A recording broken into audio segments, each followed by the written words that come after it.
Hi hello welcome to our channel. So ఇవాళ మన topic వచ్చేసి రీసెంట్గా రిలీజ్ అయిన Adipurush poster. So first of all ప్రతి ఒక్కరికి ఆదిపురుష్ మాట వచ్చింది కాబట్టి ప్రతి ఒక్కరికి శ్రీరామనవమి శుభాకాంక్షలు. అండ్ ఆదిపురుష్ గురించి వస్తే రీసెంట్గా మనకు ఒక పోస్టర్, ఒక టీజర్ వచ్చిండే ఇది వరకు ఒక 3-4-5 months బ్యాక్. అది మనకి అయోధ్యలో రిలీజ్ కావడం జరిగింది. కాకపోతే కొన్ని ట్రోల్స్ వల్లనో కొన్ని వీటి వల్లనో మళ్ళీ ఓమరావత్ గారు, ప్రభాస్ గారు వాళ్ళందరూ ఒక టీం కూర్చొని ఇంకొంచెం ఏదైనా మారుద్దామా అని ఆలోచించి మళ్ళీ కొత్త వేరియేషన్ తెస్తాం, కొత్త ఫిల్టర్స్ అంటే కొత్త వరల్డ్ తీసుకొస్తాం, ఇంకొంచెం న్యాచురల్గా చేస్తామని చెప్పడం జరిగింది.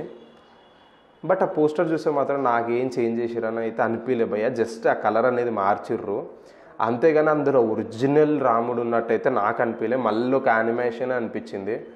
అంటే ఇక ప్రభాస్ గారు ఒక పాస్పోర్ట్ సైజ్ ఫోటో తీసి ఇన్ని పోస్టర్లు చేయొచ్చు, అలాంటి విషయం ఉంది నాకు తెలిసి. ప్రభాస్ గారు ఒక పాస్పోర్ట్ సైజ్ ఫోటో తీసి ఉన్న అన్ని ముఖాలకి ఒకటే ముఖం అంటే నవ్వుతారు కొంతమంది, కొన్ని పోస్టులలో నవ్వాలి, కొన్ని పోస్టులలో సైలెంట్గా మూతి ముడుచుకున్నాడు ఆ టైంలో ఉంటుంది కదా. ఇది అట్లా ఉండదు, ఏ పోస్టర్ అయినా ఒకటే ముఖం. సో అంటే అక్కడ మనకు అర్థమవుతుంది కదా అది అసలు ఒరిజినల్లో ఎడిటెడ్. ఓకే అంటే ఈ మూవీ అసలు ఒక అవతార్ లెక్క జస్ట్ ఒక మూవింగ్ ఫ్రాక్షన్స్ తోటి తీసిన ఒక మూవీ.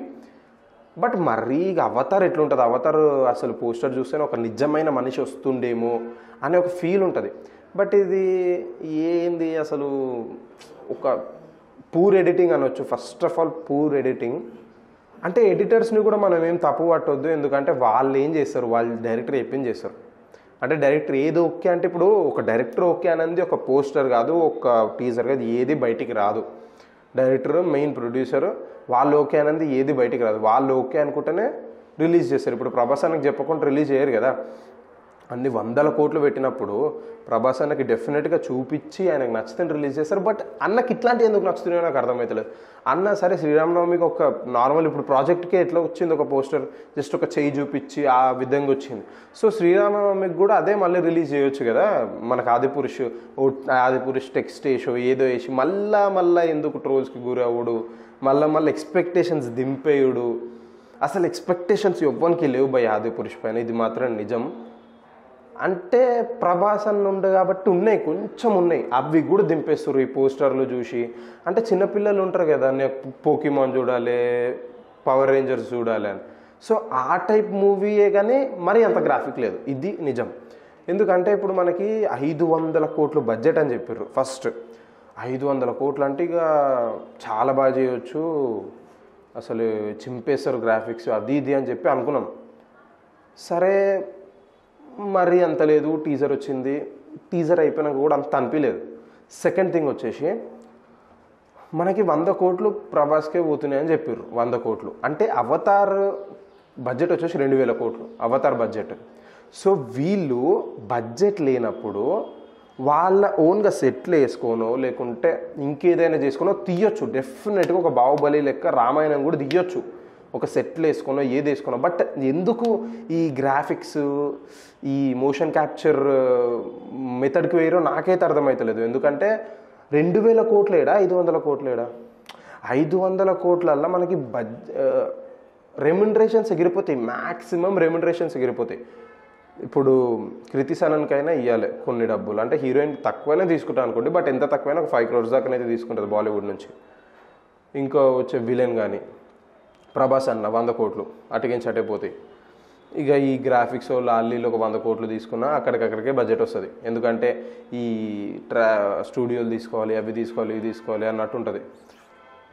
బట్ నాకు అర్థం కాని ఏంటంటే అంత చెయ్యలేని వాళ్ళు ఎందుకు ఆ మెథడ్ని తీసుకున్నారు. అంటే ఓమరావతి మన ప్రొడ్యూసర్ దగ్గరికి పోయి నేను చేయగలుగుతాను, నాకు ఇంత బడ్జెట్లో నేను చేయగలుగుతాను, నేను అవతార్ కంటే మంచిది తీయగలుగుతా అని అన్నాడో ఏముందో నాకైతే తెలియదు. కానీ బట్ అది అంత లేదు భయ్య అవతార్ అంతా.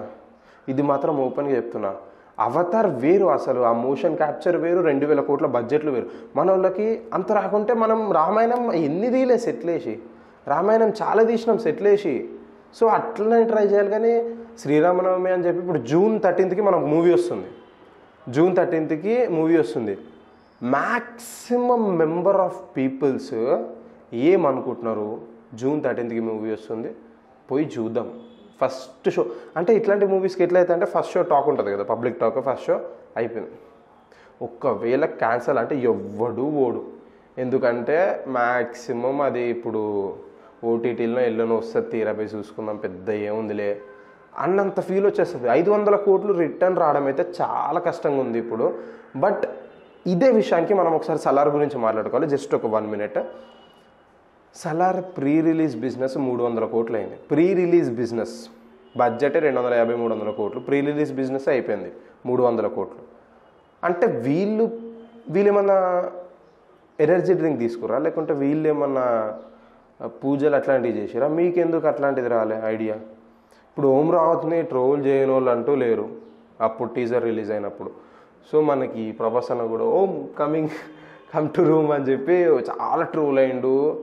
బట్ మళ్ళీ అదే ఎందుకు తీసుకొస్తారు? మధ్యలో ఇంకో టాపిక్ కూడా జరిగింది. సో ఓం రావత్ గారు ట్వీట్ చేశారు, మేము మళ్ళీ వేరే గ్రాఫిక్ డిజైనర్స్ని తీసుకొస్తున్నాం, ఇంకొంచెం బెటర్ చేయడానికి ట్రై చేస్తామని.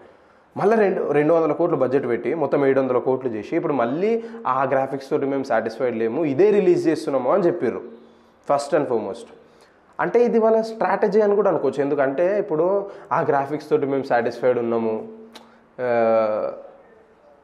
బాగానే ఉంది, మేము కొత్త వర్షన్ రిలీజ్ చేస్తున్నాం అని అంటే, ఒకవేళ సినిమా బ్లాక్ బస్టర్ అయితే మంచి కలెక్షన్స్ వస్తాయి, ఓం రావత్ నవ్వడు గుర్తించాడు, నీకేంది ఫస్ట్ చేసింది నువ్వు మూవీ, తర్వాత వీళ్ళందరూ చేతులు పెట్టి చేసిరు అనే ఒక మాట వస్తుంది, డెఫినెట్గా వస్తుంది. సో వాళ్ళ చుట్టుముట్టోళ్ళే అంటారు నువ్వు ఏం చేసినావు అని చెప్పి ఆడియన్స్ అందరు ఇట్లా చెప్తే మళ్ళీ మనం వాడినాం కదా వేరే వాళ్ళని అని. నాకు ఎందుకు అనిపిస్తుంది అదే దాన్ని అప్గ్రేడ్ చేసి రిలీజ్ చేస్తారు. బట్ అదే అని చెప్తున్నారు అంతే. 200 కోట్లు ఉత్తిగా ఎవ్వరు వద్దుకోరు భయ్యా, ఇది మాత్రం నిజం. అంటే మనకి నెక్స్ట్ ఏం చెప్పారంటే షూటింగ్కి కొన్ని డేస్ కావాలి అని చెప్పారు.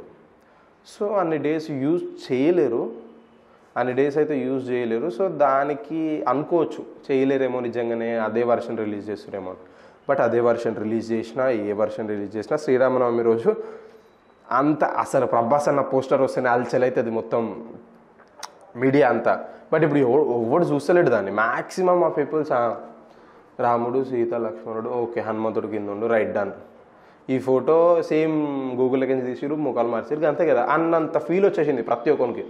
సో నెక్స్ట్ టైం కానీ ఎవరైనా అంటే మీడియా తరఫున కానీ ఆడియన్స్ అనే ప్రతి ఒక్కరు నెక్స్ట్ టైం ఏమైనా రిలీజ్ చేస్తే అంటే అప్డేట్ కావాలని ఆడియన్స్ కోరుకుంటున్నారు, అది తప్పు కాదు.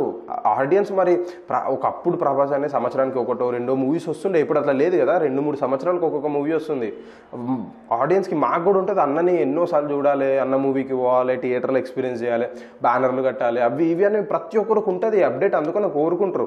అట్లని చెప్పి మీరు ఇది పడితే అది ఎట్లా చెప్పురే, అది కూడా కరెక్ట్ కాదు కదా. అంటే అప్డేట్ లేనప్పుడు ఏదో ఒకటి చిన్న ఇంటర్వ్యూ కానీ ఏదైనా ప్లాన్ చేసి ప్రభాస్ అన్నతోటి ఒక 10 minutes ఆదిపురుష్ గురించి చెప్పుపిచ్చి, లేదంటే లైవ్ ప్లాన్ చేసి ప్రభాస్ అన్నతోటి అట్లా కూడా చేయొచ్చు. బట్ కావాల్సుకొనే మీరు ఇలా చేయడం అయితే కరెక్ట్ కాదు. కొంచెం ఇక ఇప్పుడు నుంచైనా సరే ఆదిపురుష్ అయితే ప్రతి ఒక్కరు చూస్తారు ప్రభాస్ అన్న కోసం, పెట్టిన డబ్బులు అయితే వస్తుండొచ్చు ఏమో, బట్ నాకు అంత క్లారిటీ లేదు. బట్ రాకుండా మాత్రం అందరూ అమ్ముకోవాలి ఆస్తులని. సో ఇవాళ వీడియో మీకు హెల్ప్ అవుతుంది అనుకుంటున్నాను. Sir thank you so much.